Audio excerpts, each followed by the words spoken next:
Allahun e falenderojmë, prej tij falje dhe ndihmë kërkojmë. Kërkojmë mbrojtje prej të ligave të shpirtit ton. A që Allahu subhanahu wa ta'ala e udhëzon në rrugën e tij të drejtë, nuk ka kush që e humb, ndërsa të cilën e lën të humbur, nuk ka kush që udhëzon në rrugën e tij të drejtë. I dërgojmë salavatet Muhammedit alayhi salatu wassalam, familjes tij të pastërt, shokëve të tij të ndershëm dhe gjithë atyre të cilët ecin dhe e ndjekin rrugën e tij me përpikshmëri. Të nderuar vëllezër, unë kam zgjedhur një hadith prej haditheve të pejgamberit sallallahu alaihi wasallam që të porosis vetën në radhë parë, pastaj edhe juve. Është një haditheve të mëdha, haditheve të mëdha të pejgamberit alayhi salatu wassalam, porosi e madhe. Dëgjoj që thot pejgamberi alayhi salatu wassalam: An Anas ibn Malik qala qala Rasulullah sallallahu alaihi wasallam: La yastaqimu imanu 'abdin hatta yastaqima qalbuhu, wa la yastaqima qalbuhu hatta yastaqima lisanuhu. Thot pejgamberi sallallahu alaihi wasallam, nuk qëndron i drejt imani një robi derisa të qëndroj drejt zemra e tij. Dhe nuk qëndron, thot, zemra e tij drejt derisa mos të qëndroj drejt gjuha e tij. Në të vërtetë ky hadith, dashurit e mi, na flet për një çështje të madhe që është brendësia jonë. Brendësia është çështje ekskluzive e Allahut te bareke ve taala. Ama Allahu na ka tregu përmes disa shenjave, ne kuptojmë brendësinë tonë që e kemi. E për me qenë zemra, me qenë drejt, me qenë zemra, pe thonë me fjalë ma ndryshe, e udhëzume, e drejtume ka Allahu subhanahu wa ta'ala, pa tjetër duhet me qenë e drejtume edhe kush? Gjuha, dashurit e min. Me qenë gjuha. Se hadithi po thot, nuk qëndron i drejt imani në zemrën e robit, derisa nuk drejtohet zemra e tij. E nuk drejtohet zemra e tij dhe derisa nuk drejtohet gjuha e tij. Shisho, këto tri komponente që janë shumë më rëndësi. Imani, dashurit e mi, besimi, nuk mundet me qeni drejt pa u rregullu zemra e tij. Pa u rregullu zemra e robit, imani nuk mundet me qeni drejt, i plot, ashtu që Allahu ka kërku. Pejgamberi sallallahu alaihi wasallam në hadith vërtet thot: Inna fil jasadi mudgha. Në trupin e njeriu thot është një copë mishi. Idha saluhat jasadu kullu. Kur ajo rregullohet i tërë trupi, tha ala wa hiya al-qalb, tha ajo është zemra. A është sa rëndësishme është zemra? Për atë dhe Allah subhanahu wa ta'ala në librin e tij famlar asku se ka përmend jashtë men ton. Pa ka përmend brendësin, la yanfa'u malun wala banun illa man ata Allah bi qalbin salim. Tha nuk do të bëj dobi nesër në ditën e Kiametit as pasuria, as evlad, përveç se zemra e pastër. Cila zemër? Zemër e pastër prej shirkut, zemër e pastër prej bidateve, zemër e pastër prej mëkateve. Që kjo zemra e pastër, jo zemra e pastër që shena mësuna me ndëgju. Tha e kom zemrën e paqune, s'fol me vllaun e vet. E kom zemrën e paq se respekton babën. E kom zemrën e paq se respekton nanën. E kom zemrën e paq se respekton migjen, dajen, hallën, tezën e kështu me radhë. E thotën e kom zemrën e paq, pa çfarë zemre me ti? Ti zemrën e paq, paq e ki. Po, ndoshta mendon ti që e ki një zemrën e paq, ama Kur'ani na tregon për zemrat e pastërta. Cilat janë zemrat e pastërta? Cila është zemra e pastërt? Zemra e pastërt është ajo zemër e cila e beson Allahun subhanahu wa taala, i bindet Allahut subhanahu wa taala, i nënshtrohet urdhave të Allahut te bareke wa taala. Dikush mundet me thonë, pse imani lidhet me zemrën, dashurit e mi? Pse imani lidhet me zemrën? Vetë hadithin që e përmend ata tregon rëndësinë e zemrës. Pejgamberi alayhis po thotë nuk në trupin e njeriut është një copë mishi, kur përmisohet i tërë trupi.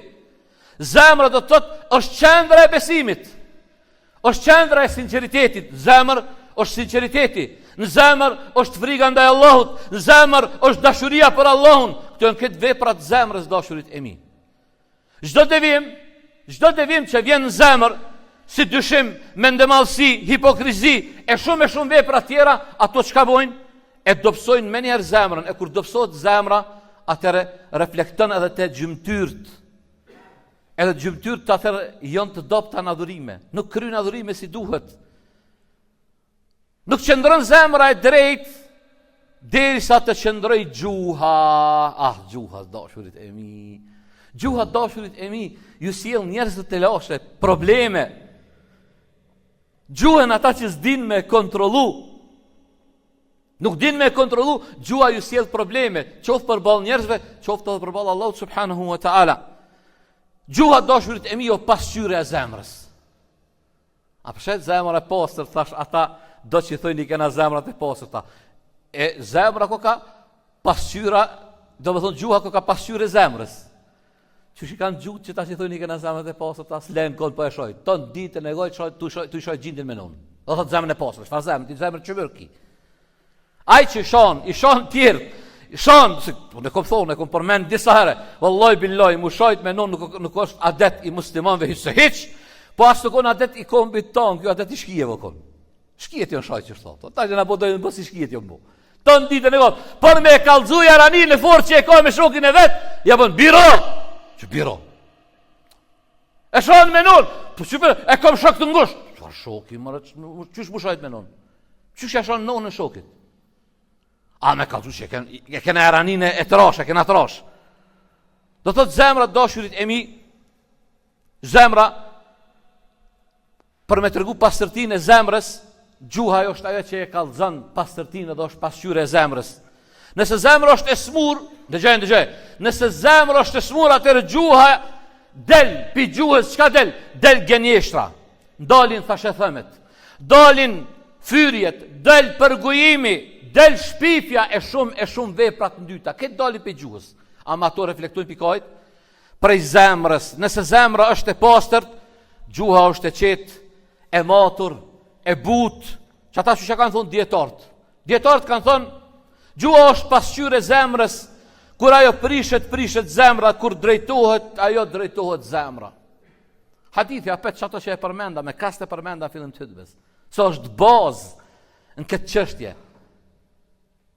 Kur ajo copë e mishit është në rregull, i tërë trupi është në rregull, ka thonë pejgamberi sa. Kur ajo ka thonë prishet i tërë trupi. Që ata e ki pa disa njerëz që i kanë veprat e këqija, problemi është se brendësinë e kanë edhe më të keqe. Po ato na nuk e shohim. Veprat e tyre na reflektojnë brendësinë që ata e kanë brenda. Pastaj që kanë thonë dietarët një fjalë tjetër, thonë, më shumë se çdo gjymtyr, e kjo është fjala e Abdullah ibn Mes'udit, që çka thotë? Më shumë se çdo gjymtyr tjetër, gjuha ka ndikim te zemra, sepse ajo është e dëmton zemrën apo e pastron zemrën.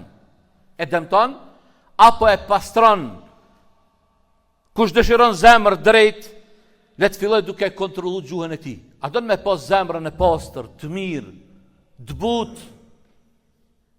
Rregulloj gjuhën tonë dhe i dashur jam. Ruajtja e gjuhës është prej shenjave më të mëdha të imanit. Njeriu që e ruan gjuhën e tij, kjo prej shenjave më të mëdha që tregon se ky njeri ka iman në zemrën e tij. Abdullah ibn Mes'udi thot, nuk ka asgjë thot. Nuk ka asgjë që ka nevojë të burgoset gjatë më shumë se gjuha. Nuk ka punë më të madhe se me shtip, e them kështu, për përkthej fjalën e Abdullah ibn Mes'udit. Me shtin në burg më shumë se gjuhën.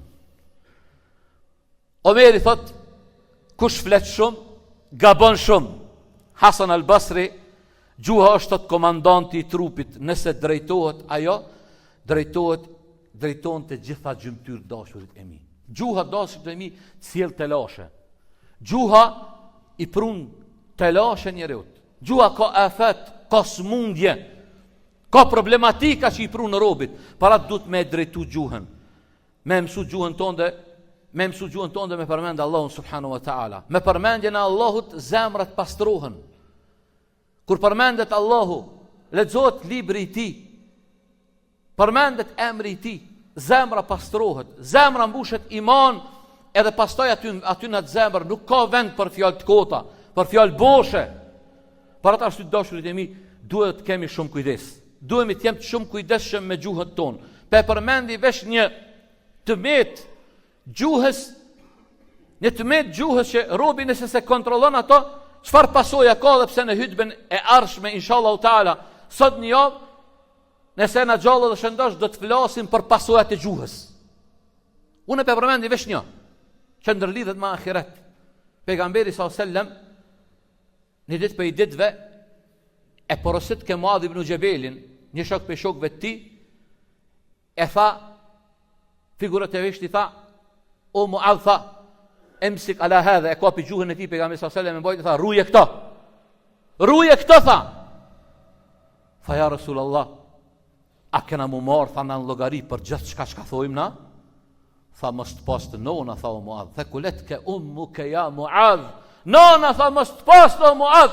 A nuk gjuhen njerëz me ftyrat e tyre në xhehenem, ngrehen zvar edhe gjuhen në xhehenem, si shkak i gjuhave këtyre?